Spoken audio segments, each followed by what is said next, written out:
All right, I'm gonna do a little touch up on this front bumper here.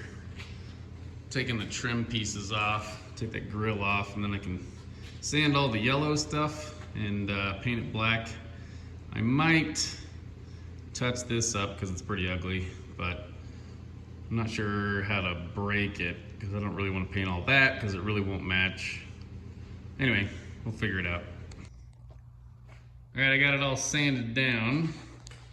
I decided I'm gonna touch some of this up, and I'm not gonna try to break it down on that pinstripe because it's not gonna match anyway. This was already repainted at some point, so it didn't really match anyway.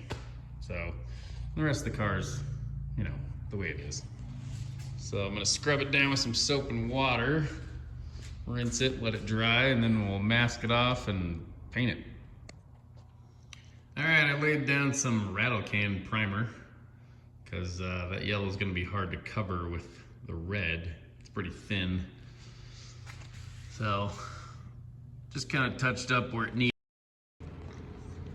All right, I let the spray paint set overnight.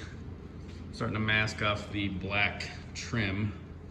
So I'm preparing myself for the fact that that might just peel up right along the edge there, but oh well.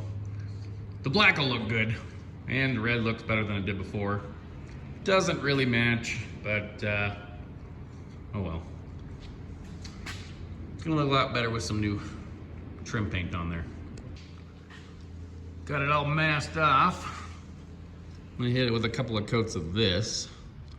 Seals and increases adhesion of top coat materials to a wide variety of raw plastics. It's not really raw. Well, it's kind of, where the yellow is, it's raw, but this should help make it a little stickier. So let's start painting. All right, here's the trim paint I'm using.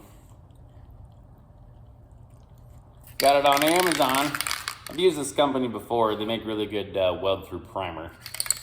So get after it.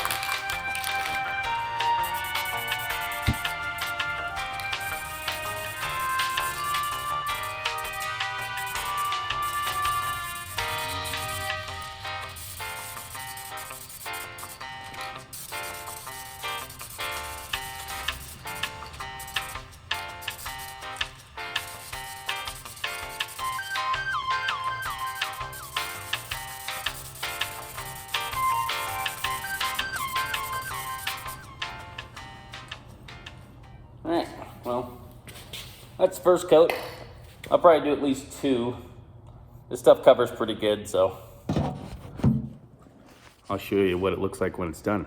All right, here's the result.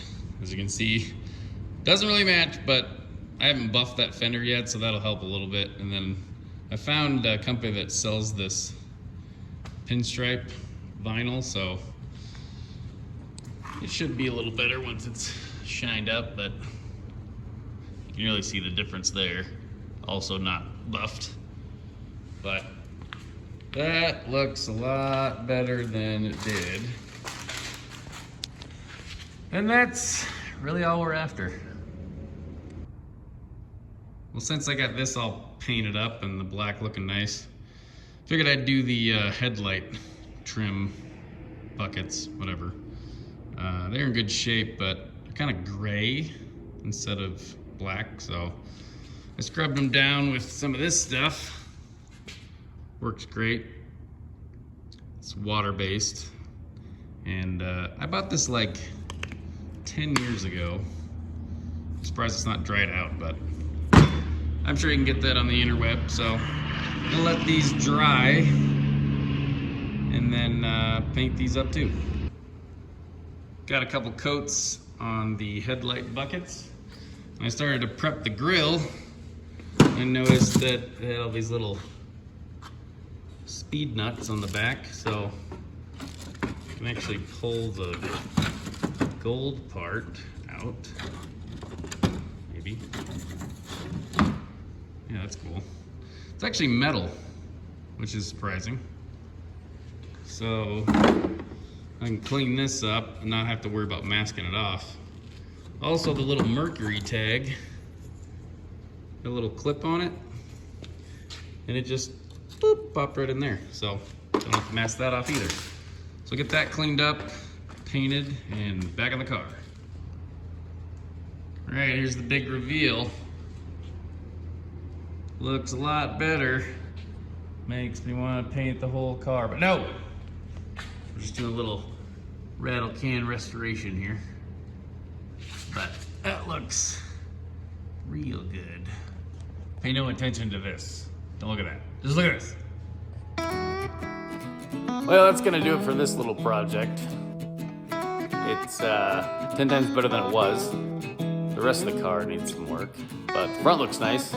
So thanks for checking in, and we'll catch you next time.